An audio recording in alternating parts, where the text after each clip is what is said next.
Hi guys, hope you are doing good. I just want to make a note at the starting of this video, like if there are any background noises from my end, please make sure that you are reducing your phone volume. That can help you to have a better classroom experience. Okay, so today in this video we're gonna learn about MFCS unit 1, and it's not the complete unit 1, it's up to indirect method of proof. Okay, so from predicate calculus we will be discussing in the next video.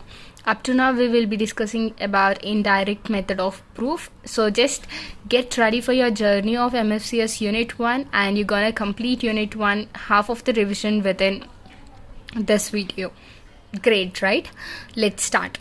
So coming to the first topic, that is propositional calculus statements and notations. If you see propositional statement, you can hear in your English classes, right? Statement is something, it is a group of words which is forming a correct meaning or a meaningful one, right? So here it is a propositional statement. It is considered as a declarative one, which is either giving you a true or false, but not both. Suppose here if we take an example of sun rises in the west, obviously it's a wrong one, right? It's sun rises in the east. So you are very confident about telling either it is true or false, whether it is yes or no, right? So then what are considered as not propositions, which cannot give you an answer of true or false. Like suppose what is your name or what is your favorite color, you can't say yes or no or else true or false. You must give an answer like saying your name or saying your favorite color or some orders. Or if you take a statement of x is a even number, we can't say it because we don't know what number it is. Suppose if I say 2 is a even number, then obviously you can say yes or no. But when coming to a variable one, we can't assure whether it is a prime or even or something like that, right? Now coming to truth value, up to now we are discussing only on the point of true or false. So these two can be considered as the truth value. So these can be considered or called as truth value of a particular sentence or a statement. Got it? So now connectors. You usually give a guess what are connectors that connect two sentences, right? Like and or, like I need either a coffee or a tea. So I'm connecting the statement of coffee and tea. I'm connecting two words here using coffee or tea, right? So here connectors are something that links statements or some clauses or some words. Okay, now coming to notations. So it sounds a little bit new, but notations are called as symbols. Okay, so the system of symbols to represent special things. Suppose here I'll come with this table so that you can understand it more clearly. Suppose you are taking an example of negation. Negation, it's a completely opposite one, like you will say, right, similar words, opposite words. So a negation is a complete opposite one. It means not. So here we are using a notation called this one and this one. So you can use any of this symbol to represent that it was a negation one. Conjunction. Conjunction, it deals with and. Okay, we'll call it as and. So you can see the meaning, right? P and Q. It means it includes both. Disjunction means or. It may include P or Q or both. When coming to exclusive or, it can only include either P or Q but not both. Got it? Now coming to implication, it says if P then Q. It is denoted with arrow symbol. Biconditional, it is denoted with double arrow. It means P if and only if Q. Got it? So now we can consider truth tables that can give you a clear idea about what we have discussed about the connectives or the conjunctions, disjunction and all. Okay, so truth tables, first one we are taking a logical identity. Okay, it seems to be small, but it has a lot of meaning with the name itself, identity. So the same will reflect. Suppose it is a true, then obviously it will reflect true. If it is false, it will reflect false value. Okay, so the truth value will be same what it is. When coming to negation, it will be complete opposite. If the value is true, then obviously the negation will be false, or else if it is false, obviously it will be completely true. So that is how the negation and logical identity works. Got it? So if you want to have an overview, this is the overview. Okay, so now we come into the much more detail of negation. So you can see I have represented in the form of this negation, or else you can use that curly one also. Okay, so here if you see this truth table very clearly, it was just giving the opposite, the complete opposite of true and false. Okay, now we're coming to this conjunction, disjunction and implication. First we'll discuss about conjunction, which means and.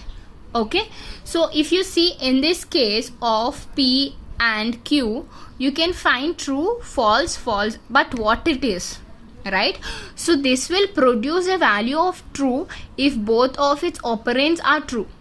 Okay, if none of the values are true, then it will not produce a true. That means it will obviously produce a false value, right? So there is a condition for sure that both of its values must be true, like the two operands must be a true, then only it will be true. Otherwise it will become a false one if even one is true. So just keep in your mind that conjunction is something which produces a true value when both of its operands are true. Okay, then what about conjunction? Conjunction produces a value of true if at least one of its operand is true. So this is the table for disjunction. Sorry, this is conjunction and this is disjunction. So when coming to disjunction, we can say that here true, true.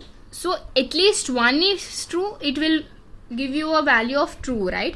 So one of the operand is true in these first three cases, so that's the reason it was producing true.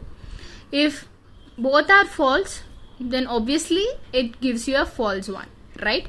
So this is all about conjunction and disjunction. Now we come to implication. Implication produces a value of false just in case the first operand is true and the second operand is false. It was not saying that any one is true or both must be true or both must be false. It was just saying you that the first operand should be true and the second one should be false. Then obviously it will give you a false value. Got it? So this is the only thing that you have to keep in your mind when implication comes. True and false, obviously it produces the value of false. Okay, so this is about the one of conjunction, disjunction and implication. So now we come here to the concept of logical equality. So logical equality applies here that it produces a value of true if both operands are false or true. If you see in this case, first and last one are having both true and both false. So that's the reason it was producing a value of true. So that comes under equality. So both the operands should have same truth value. Okay, and it can also be called as biconditional one also. Okay, so now coming to exclusive disjunction. So what is disjunction in our words? At least if any one is true, it will be true. But here it will produce a value of true if one but not both of its operand is true. If one but not both. That means if there are two true values or two false values, it is completely opposite of equality, we can guess, right? So it was saying you that if there is true value, at least one, it will consider it as true. But if there are two true values or two false, then it is considering as a false one. So it is the complete opposite of this what we have discussed of logical equality, right? So if both are same here, it was giving a true. But in case of exclusive distinction, it was giving an answer, but here it will be false and remaining these two will be true. Okay, so just get this logic of logical equality and exclusive conjunction. So please remember the symbols also, so that it will avoid you confusion while you are solving the problem. And logical NAND. So here logical NAND produces a value false if both operands are true. So if both operands are true, it will be false. It is the complete opposite of AND. If you see, I'm just making it a little bit here so that you can compare, right? So coming to AND and see the result of this NAND. So it is a complete opposite of AND. Okay. Next, logical NOR. Again, it is the complete opposite of OR. Produces a false value if at least one of its operand is true. Okay. So guys, I can suggest you that here just keep a clear idea about AND, OR and implication and logical equality, so that obviously you'll get an idea about exclusive disjunction, NAND and NOR, because those are completely opposite of AND, OR and equality. So don't get a clear, don't get a confusion, get a clear idea by first concentrating on AND, OR, equality and implication. That will automatically will give you a good result with disjunction, NAND and NOR. In the word itself it has N AND, so it is completely opposite of AND and OR. Okay, and also I suggest you to please remember the symbols of each function, so that can help you to solve the problems when asked easily. Okay. Next we will be discussing about De Morgan's law. So don't get scared with this one. I'll explain you clearly. It means the complement. So this one can be, this notation can be said as complement. Okay. So when this complement of the union of two sets, so A and B are two sets and they are having union. So the complement of union of two sets is the intersection. Okay, when a complement is applied, obviously the union will become intersection of their complements. Okay, so this is what De Morgan's law. So here if you see, the complement of union of two sets is the result of intersection of complement of both the sets. So both the sets will be complement. Complement means it's again the opposite of it, like it can be treated as a negation. If it is true, it will be false, and if it is false, it will be true. Okay, so this is the one. And the complements of intersection of two sets is union of their components again, right? Suppose if again this is the one which we apply whole complement. Suppose you think this is having a complement again, then again what happens? It will be again reiterated to this one itself, right? So a complement of complement will be A. As it is a complement, intersection will be again B union, and again B complement of complement will be B. So this will be of A union B. Got it? So this is what discussed in this sentences. Okay, so if you see here clearly, it was just giving you a clear idea with the truth table whether these two are equal or not. Like we have just said these two are equal, so it is showing a proof with the truth table that these two are equal. So here we are taking two sets of A and B that are having 4 operands, okay, each. So now we are performing the complement first, A dash and B dash, and we are making a union of A and B. So that union means here we can say any of the value must be true. If any of the operand is true, it will give you a value of true, right? Then what is the complement? The complete opposite of the operands. Next, what about intersection then? Here you have A dash column and B complement column. Here you can see intersection means if both should be true, it will be true. So considering these two columns, obviously both truth values are same.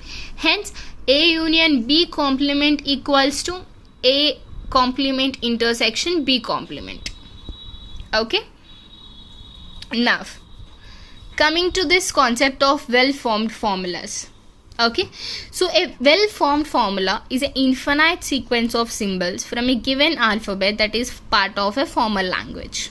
Okay, it is a sequence of symbols from an alphabet. Okay, so you can just take here the rules for constructing a well-formed formula. So the first one is an atomic formula is a well-formed formula. So then what is an atomic formula? We can see what is an atomic formula.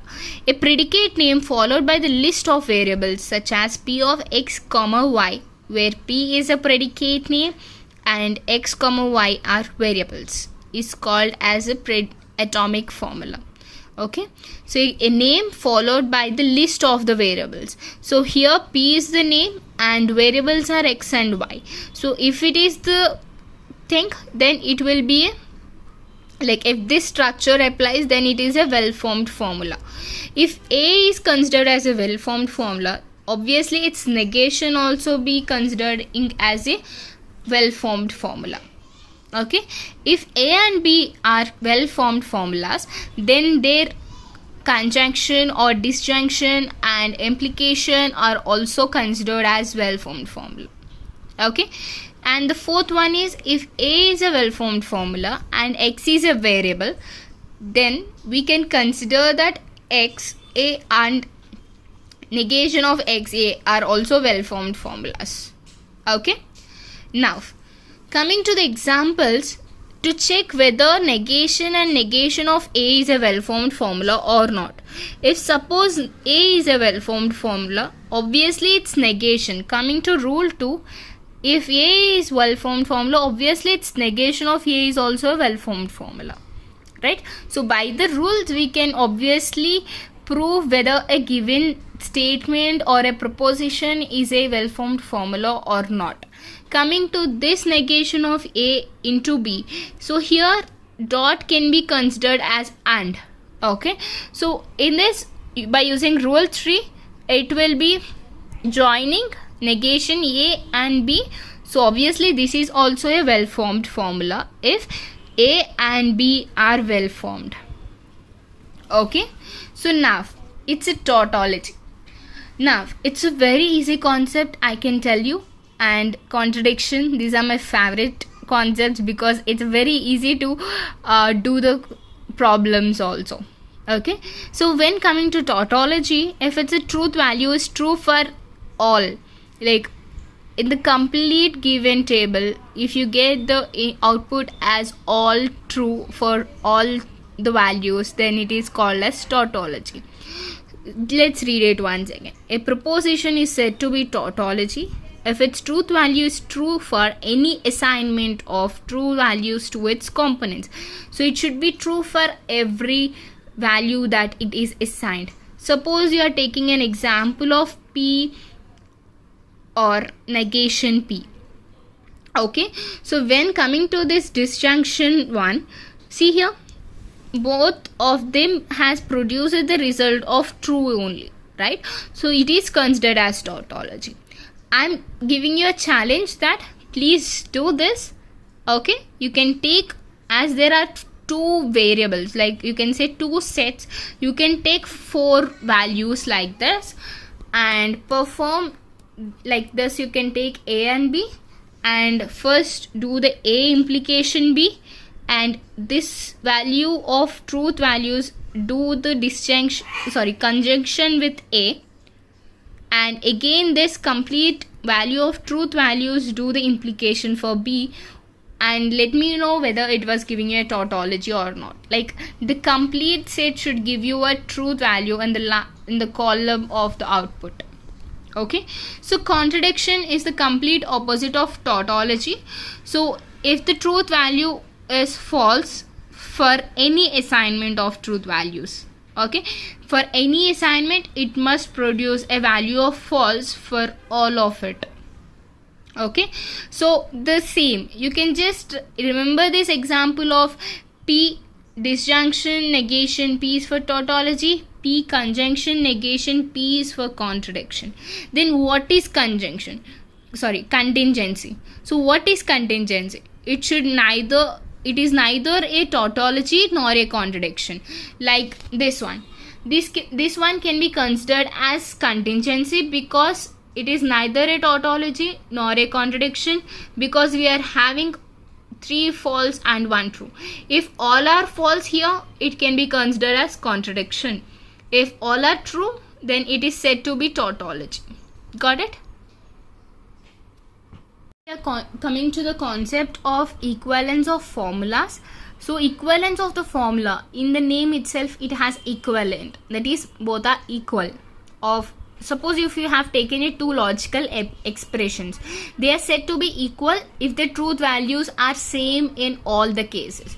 Suppose let us consider this small example of negation P or Q and P implies Q.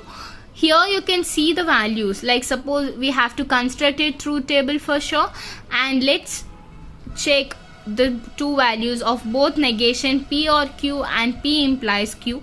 It was giving you the same values in all the cases, right? So it is considered as equivalence of formulas. Okay, now coming to duality law. Duality law states that for any true statement, the dual statement obtained by interchanging the unions into intersections, or intersections into unions, or sometimes universal set into a null set, or like that, is also a true.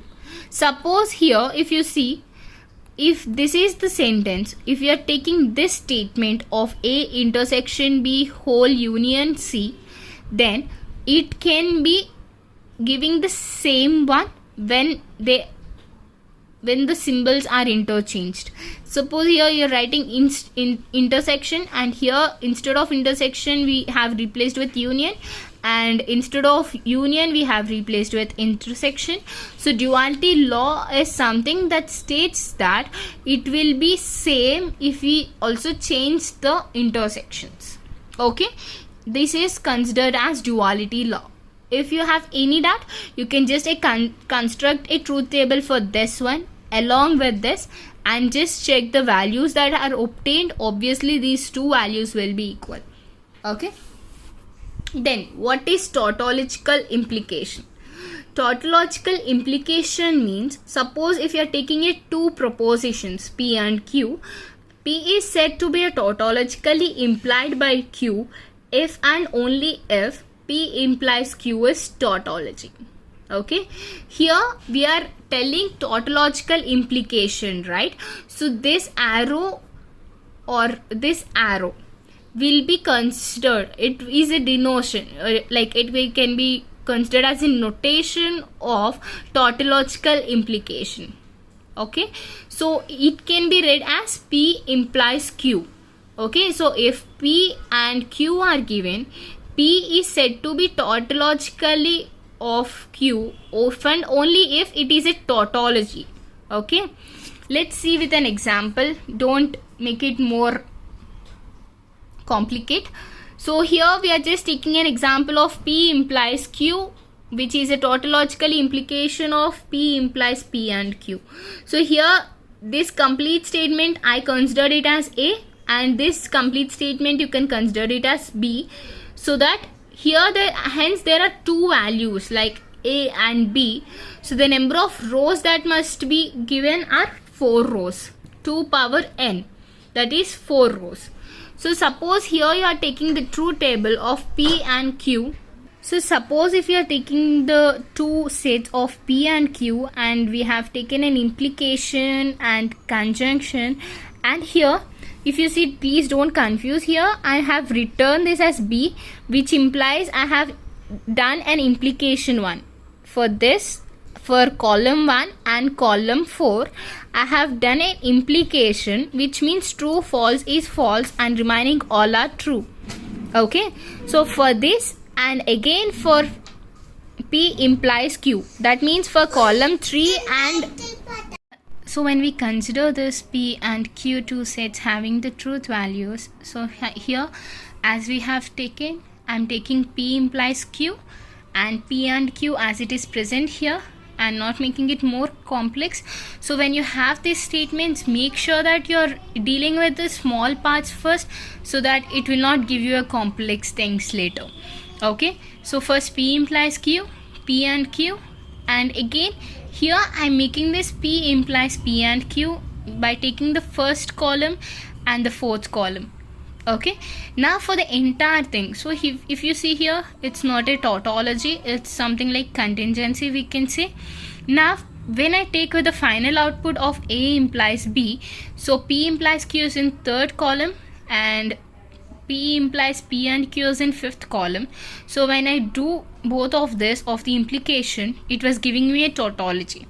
So this type of statements are considered as tautological implication. Okay, got it? So now let's come to the topic of normal forms. Here let us suppose that we are having A of P1, P2 and so on, where P is atomic formula or atomic variables, and we are considering all the possible assignments of truth value of P1, P2 and obtain truth value of formula A, and then we get a truth table for A. Okay, so don't make it more complex, I will make it easier for you. Suppose you are taking P1, P2 are atomic variables. Okay, we are considering all possible assignments of these atomic variables and obtaining a truth value of formula A. Okay, for a formula A we are assigning all the possible values of P1, P2 and we are getting a truth table.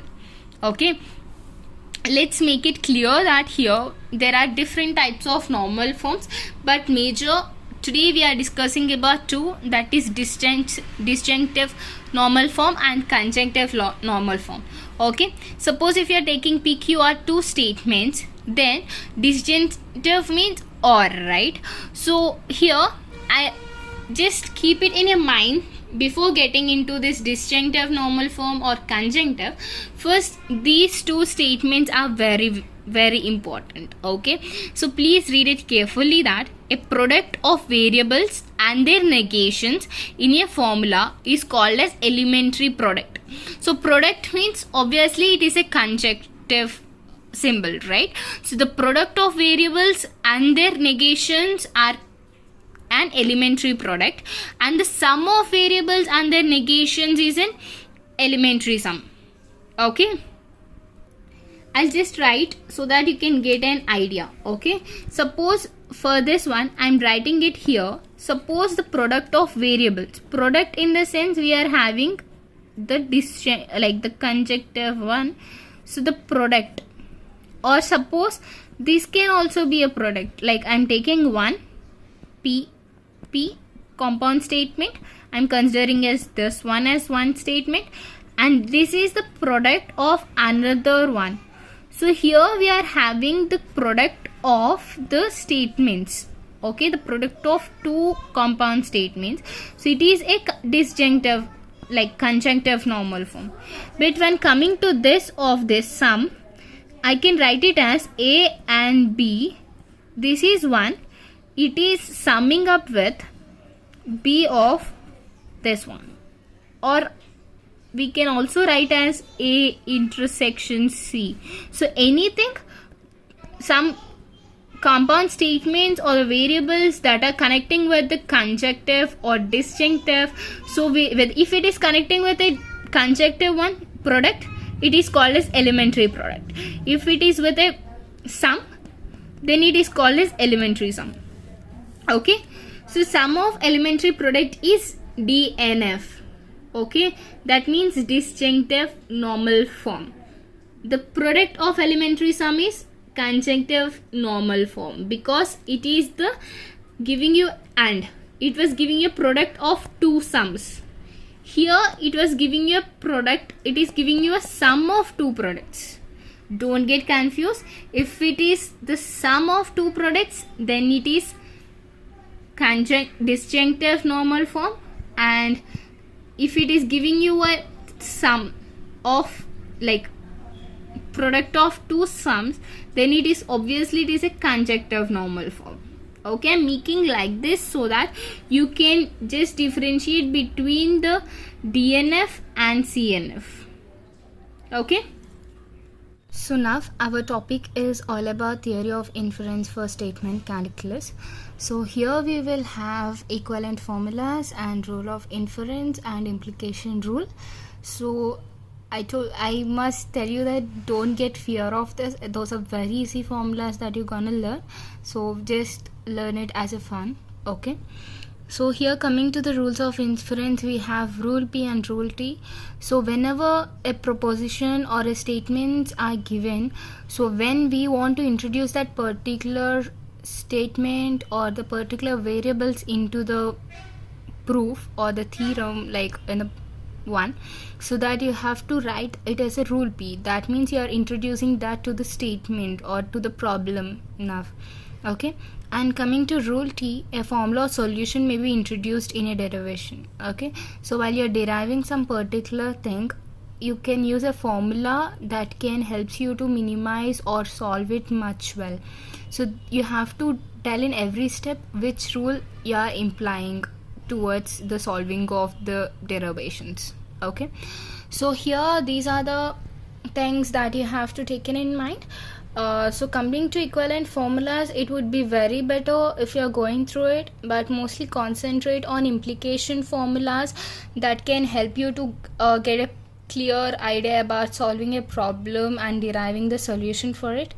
Okay, I'll just take a rough idea of it, but make sure that you are noting down or taking a screenshot of it at least. So now coming to the implication rules, we have around I14, like it's around 14 rules that we are going through the implication. So if you see, I1, I2 are same things, and I3, I4, I5, I6 or I7, I8.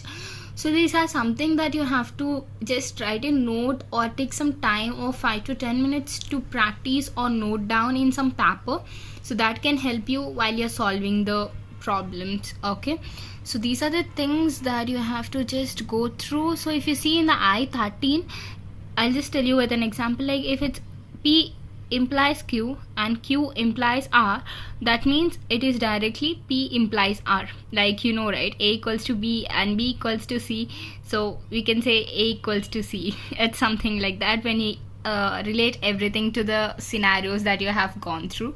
So that can be easier, and just give you a little bit of tricks so that you can remember in a very good way.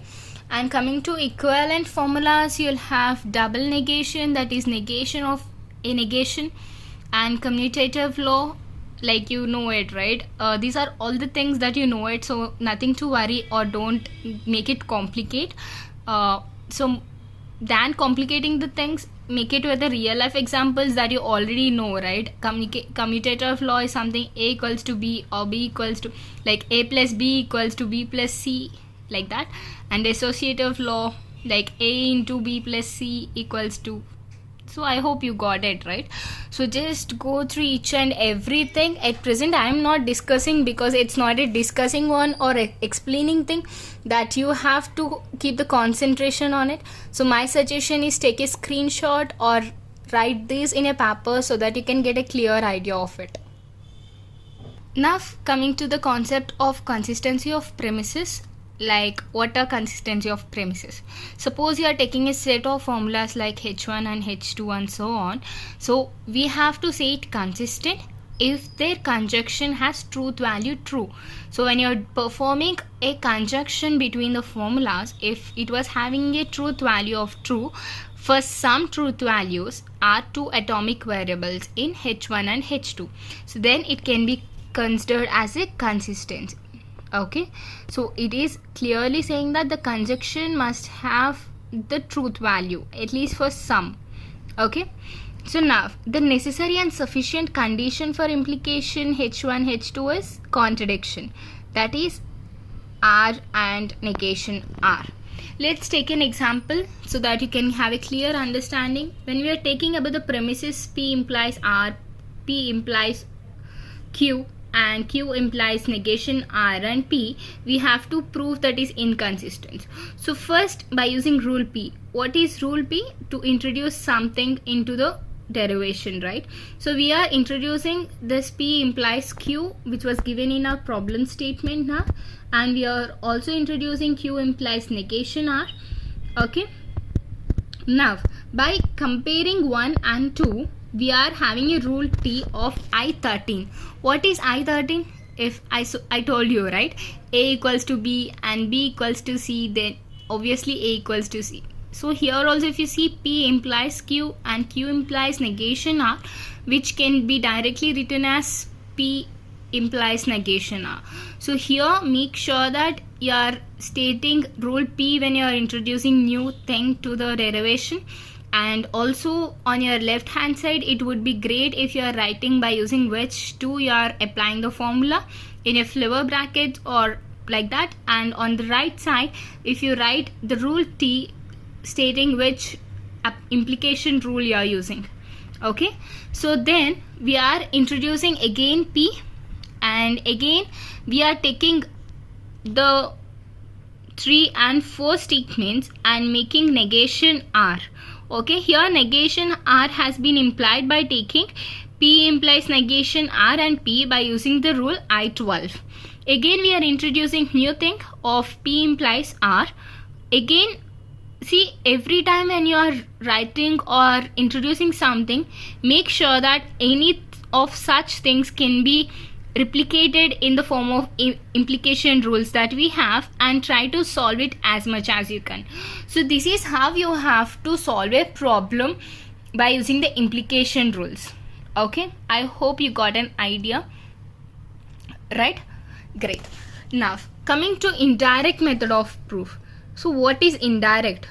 Suppose if you are having a theorem and you have to say it is true, but first you will take it as a false and then later you will prove it as true, right? So that is considered as the indirect method of proof. Okay, suppose to show that conclusion C logically follows from the premises of these formulas H1 and H2 or so on, we assume that first C is false, like we have to say it is not following logically, and then later we have to say it is. So for saying that, we have to add an additional premises like negation C. Okay, so now we coming to this, like if a new set of premises in the consistent, then they imply a contradiction. So we are taking condition of negation C as a new premises. Okay, obviously we know that it is doesn't hold it, but we are just taking it because it's an indirect method of proof. Okay, now we are taking an example of negation P and Q follows negation P and negation Q. Okay, suppose we are taking an additional premise. What is additional premise? Whatever the premise we have, the negation of that. So for this we are for this one we are adding a negation. So we are adding additional premise, and now we are taking this to the next. We are applied double negation, so it is only P and Q. Next we have taken P of rule T, because you have seen, right, P and Q can also be considered as P. Now rule P, we have taken this one, so that new one is added. Again rule T, I1. So by 4 we have taken, again by using I1 we have taken negation P. Next by using I9. What is I9 here? Third and fifth. P and negation P can be considered as P and negation P, right? So obviously our assumption is wrong because it doesn't holds the correct value. We need negation P and negation Q, but it has been given as P and negation P, so our assumption is wrong. Okay, now coming to another one, show R or S follows logically from the premises. Okay, so first we are introducing C or D. implies negation H. First we have taken this, and next we have taken this. If you see, it's in the form of P implies Q and Q implies R, right? So from this I13 we are simplifying it into the further derivation, and we are introducing another C or D, and we have got it from this, right? This 2, from this we are applying I11 and forming this, deriving this. Next we are taking another new premises of this one into the derivation, and we are furthermore solving it so that we have got it, right? At the last, by using this type of implication rules and all, we have derived, or we have shown that our disjunction S is logically from the premises of whatever the premises they have given, right? So I hope it's a best practice you to note down all the implication rules and do some solutions, like do some problems that will ask you to derive something, so that you can get an idea of how to solve or what premise to take first. Because here we have taken this and this first, right? Because we have here itself we have analyzed that it is in the form of that I13, right? So first analyzing must be taken first, then introducing it into the derivation and making the thing of what we want to derive should happen, right? So this is the way that you have to take. So this can happen when you have a lot of practice regarding this implication rules. So this is the end of the video, and I'll be back with the next video of predicate calculus soon. Thank you so much for watching, and if you have any doubts, please let me know in the comment section so that I can do another video of what issue you're facing. Thank you. Have a good day.